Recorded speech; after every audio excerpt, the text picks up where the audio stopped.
ओम श्री सीतारामाभ्यां नमः। श्री अध्यात्म रामायण बाल कांड प्रथम सर्ग। श्री राम हृदय।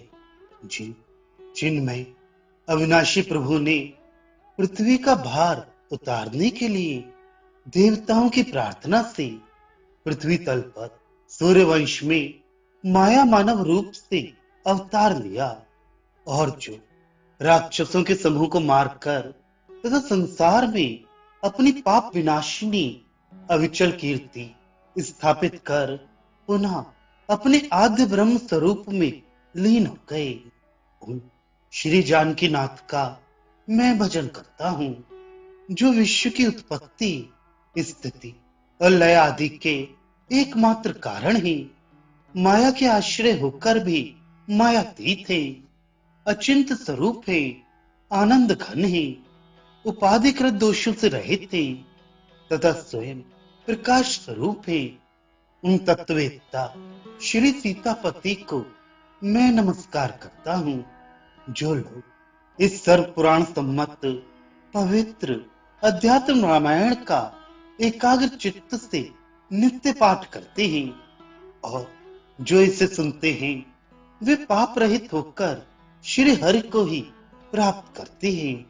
यदि कोई संसार बंधन से मुक्त होना चाहता हो तो वह अध्यात्म रामायण का ही नित्य पाठ करे। जो कोई मनुष्य इसका नित्य श्रवण करता है वह लाखों करोड़ गोदान का फल प्राप्त करता है। श्री शंकर रूप पर्वत से निकली हुई राम रूप समुद्र में मिलने वाली यह अध्यात्म रूपिणी गंगा त्रिलोकी को पवित्र कर रही है। एक समय कैलाश पर्वत के शिखर पर सैकड़ों सूर्यों के समान प्रकाशमान शुभ्र भवन में रत्न सिंहासन पर ध्यानावस्थित बैठे हुए सिद्ध समूह सेवित नित्य निर्भय सर्व पापहारी आनंद कंद देव देव भगवान त्रिनयन से उनके वामांग में विराजमान श्री गिरिराज कुमारी पार्वती ने भक्ति भाव से नम्रता पूर्वक ये वाक्य कहे। श्री पार्वती जी बोली, हे देव, हे जगन निवास, आपको नमस्कार है। आप सबके अंतःकरणों के साक्षी और परमेश्वर हैं। मैं आपसे श्री पुरुषोत्तम भगवान का सनातन तत्व पूछना चाहती हूँ, क्योंकि आप भी सनातन हैं। महान भाव लोग जो अत्यंत गोपनीय विषय होता है तथा अन्य किसी से कहने योग्य नहीं होता, उसे भी अपने भक्तजनों से कह देते हैं। हे देव, मैं भी आपका भक्ता हूँ, मुझे आप अत्यंत प्रिय हैं, इसलिए मैंने जो कुछ पूछा है वह वर्णन कीजिए। जिस ज्ञान के द्वारा मनुष्य संसार समुद्र से पार हो जाते हैं, उस भक्ति और वैराग्य से परिपूर्ण प्रकाश में आत्मज्ञान का वर्णन आप विज्ञान सहित इस प्रकार स्वल्प शब्दों में कीजिए, जिससे मैं स्त्री होने पर भी आपके वचनों को सहज ही समझ सकूं।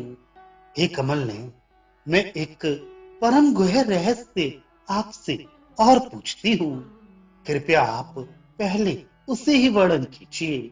यह तो प्रसिद्धि है कि अखिल लोक सार श्री रामचंद्र जी की विशुद्ध भक्ति संसार सागर को तरने के लिए सुदृढ़ का है। संसार से मुक्त होने के लिए भक्ति ही प्रसिद्ध उपाय है, उससे श्रेष्ठ और कोई भी साधन नहीं है। तथापि आप अपने विशुद्ध वचनों से मेरे हृदय की संशय ग्रंथि का छेदन कीजिए। प्रमाद रहित सिद्धगण श्री रामचंद्र जी को परम अद्वितीय सबके आदि कारण और प्रकृति के गुण प्रवाह से परे बतलाते हैं तथा वे अहर्निश उनका भजन करके परम पद भी प्राप्त करते हैं। परंतु कोई कोई कहते हैं कि राम पर ब्रह्म होने पर भी अपनी माया से आवृत हो जाने के कारण अपने आत्म स्वरूप को नहीं जानते थे, इसलिए अन्य वशिष्ठ आदि के उपदेश से उन्होंने आत्म तत्व को जाना। अतः मैं पूछती हूँ कि यदि वे आत्म तत्व को जानते थे तो उन परमात्मा ने सीता के लिए इतना विलाप क्यों किया? और यदि उन्हें आत्मज्ञान नहीं था तो वे अन्य सामान्य जीवों के समान ही हुए, फिर उनका भजन क्यों किया जाना चाहिए? इस विषय में आपका क्या विचार है? सो ऐसे वाक्यों में कहिए जिससे मेरा संदेह निवृत्त हो जाए। श्री महादेव जी बोले, देवी तुम धन्य हो, तुम परमात्मा की परम भक्त हो, जो तुम्हें राम का तत्व जानने की इच्छा हुई है। इससे पूर्व इस परम गुण रहस्य का वर्णन करने के लिए मुझसे और किसी ने नहीं कहा। आज तुमने मुझसे भक्ति पूर्वक प्रश्न किया है, इसलिए मैं श्री रंगनाथ जी की वंदना कर तुम्हारे प्रश्न का उत्तर देता हूँ। श्री रामचंद्र जी निसंदेह प्रकृति से परे परमात्मा अनादि आनंद घन अद्वितीय और पुरुषोत्तम है, जो अपनी माया से ही इस संपूर्ण जगत को रचकर इसके बाहर भीतर सब ओर आकाश के समान व्याप्त है, तथा जो आत्मा रूप से सबके अंतःकरण में स्थित हुए अपनी माया से इस विश्व को परिचालित कर रहे हैं। चुंबक के निकट होने से जिस प्रकार जड़ लोहे में गति उत्पन्न हो जाती है, उसी प्रकार जिनकी सन्निधि मात्र से यह विश्व सदा सब ओर भ्रमता रहता है, उन परमात्मा राम को जिनका हृदय आत्मा के अज्ञान से ढका हुआ है, वे मूढ़जन नहीं जान सकते। वे मूढ़ उन मायातीत शुद्ध बुद्ध परमात्मा में भी अपने अज्ञान को आरोपित करते हैं, अर्थात उन्हें भी अपने समान ही अज्ञानी मानते हैं। तथा सर्वदा वे स्त्री पुत्र आदि में आसक्त रहने वाले पामर जीव बहुत से कर्मों में लगे रहकर संसार चक्र में ही पड़े रहते हैं। वे अज्ञजन अपने गले में पड़े हुए कंठे को न जानने के समान अपने हृदय में ही स्थित परमात्मा राम को नहीं जानते, इसलिए उनमें अज्ञान आदि का आरोप करते हैं। वास्तव में तो जिस प्रकार सूर्य में कभी अंधकार नहीं रहता, उसी प्रकार प्रकृति आदि से अतीत विशुद्ध विज्ञान घन ज्योति स्वरूप परमेश्वर परमात्मा राम में भी अविद्या नहीं रह सकती। और जिस प्रकार चक्कर लगाते समय मनुष्यों को नेत्रों के घूमने से ग्रह आदि भी घूमते हुए प्रतीत होते हैं, उसी प्रकार लोग अपने देह और इंद्रिय रूप कर्ता के लिए किए हुए कर्मों का आत्मा में आरोप करके मोहित हो जाते हैं। प्रकाश रूपता का कभी व्यवचार न होने से जिस प्रकार सूर्य में रात दिन का भेद नहीं होता, वह सर्वदा एक समान प्रकाशमान रहता है, उसी प्रकार शुद्ध चेतन घन भगवान राम में ज्ञान और अज्ञान दोनों कैसे रह सकते हैं? अतः परानंद स्वरूप विज्ञान घन अज्ञान साक्षी कमल नयन भगवान राम में अज्ञान का लेश भी नहीं है, क्योंकि वे माया के अधिष्ठान हैं, इसलिए वह उन्हें मोहित नहीं कर सकती। हे पार्वती, इस विषय में मैं तुम्हें सीता, राम और हनुमान जी के मोक्ष का साधन रूप संवाद सुनाता हूँ, जो अत्यंत गोपनीय और परम दुर्लभ है।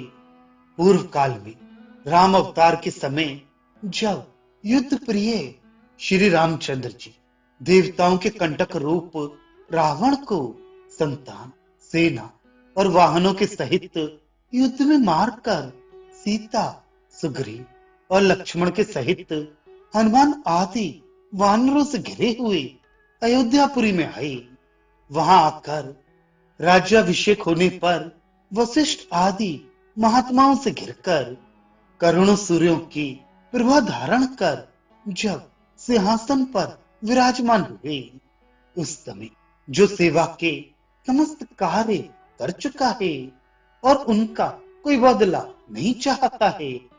ऐसी भोग इच्छा रहित महामती हनुमान जी को ज्ञान विलासा से अपने सम्मुख हाथ जोड़े खड़े देखकर श्री रामचंद्र जी ने सीता जी से ऐसा कहा, सीते, ये हनुमान हम दोनों में अत्यंत भक्ति रखता है, इसलिए ये निष्पाप है और ज्ञान का सुयोग्य पात्र है।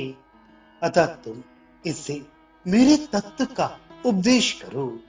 लोक विमोहिनी जनक नंदिनी सीता जी श्री रामचंद्र जी से बहुत अच्छा कहकर शरणागत हनुमान को भगवान राम का निश्चित तत्व बताने लगी। पिताजी ने कहा, बस हनुमान, तुम राम को साक्षात अद्वितीय सच्चिदानंद घन पर ब्रह्म समझो। ये निसंदेह समस्त उपाधियों से रहित सत्ता मात्र मन तथा इंद्रियों के अविषय आनंद घन निर्मल शांत निर्विकार निरंजन सर्वव्यापक स्वयं प्रकाश और पापहीन परमात्मा ही है। और मुझे संसार की उत्पत्ति स्थिति और अंत करने वाली मूल प्रकृति जानो। मैं ही निरालस से होकर इनकी सन्निधि मात्र से इस विश्व की रचना किया करती हूँ, तो भी इनकी सन्निधि मात्र से की हुई मेरी रचना को बुद्धिहीन लोग इनमें आरोपित कर लेते हैं। अतः अयोध्यापुरी में अत्यंत पवित्र रघुकुल में इनका जन्म लेना, विश्वामित्र जी की सहायता करना, उनके यज्ञ की रक्षा करना, अहल्या को श्राप मुक्त करना, श्री महादेव जी के धनुष को तोड़ना, तत्पश्चात मेरा पाणी ग्रहण करना, परशुराम जी का गर्भ खंडन करना तथा 12 वर्ष तक मेरे साथ अयोध्यापुरी में रहना, फिर दंडकारण्य में जाना, विराट का वध करना, माया मृग रूप मारीच का मारा जाना, माया में सीता का हरा जाना, तदनंतर जटायु और कबंध का मुक्त होना, शबरी द्वारा भगवान का पूजित होना और सुग्रीव से मित्रता होना, फिर बाली का वध करना, सीता जी की खोज करना, समुद्र का पुल बंधवाना और लंकापुरी को घेर लेना तथा पुत्रों के सहित दुरात्मा रावण को युद्ध में मारना एवं विभीषण को लंका का राज्य देकर पुष्पक विमान द्वारा मेरे साथ अयोध्या लौट आना, फिर श्री राम जी का राज्य पद पर अभिषिक्त होना इत्यादि समस्त कर्म यद्यपि मेरे ही किए हुए ही, तो भी अज्ञानी लोग उन्हें इन निर्विकार सर्वात्मा भगवान राम में आरोपित करते हैं। ये राम तो वास्तव में न चलते हैं, न ठहरते हैं, न शोक करते हैं, न इच्छा करते हैं, न त्यागते हैं और न कोई अन्य क्रिया ही करते हैं। ये आनंद स्वरूप अविचल और परिणामहीन है, केवल माया के गुणों से व्याप्त होने के कारण ही ये वैसे प्रतीत होते हैं।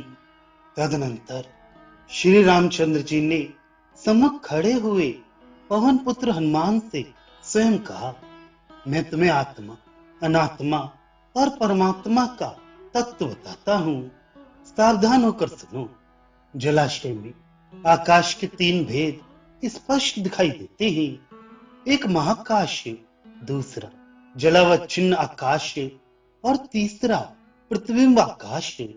जैसे आकाश के ये 3 बड़े बड़े भेद दिखाई देते हैं, उसी प्रकार चेतन भी 3 प्रकार का है।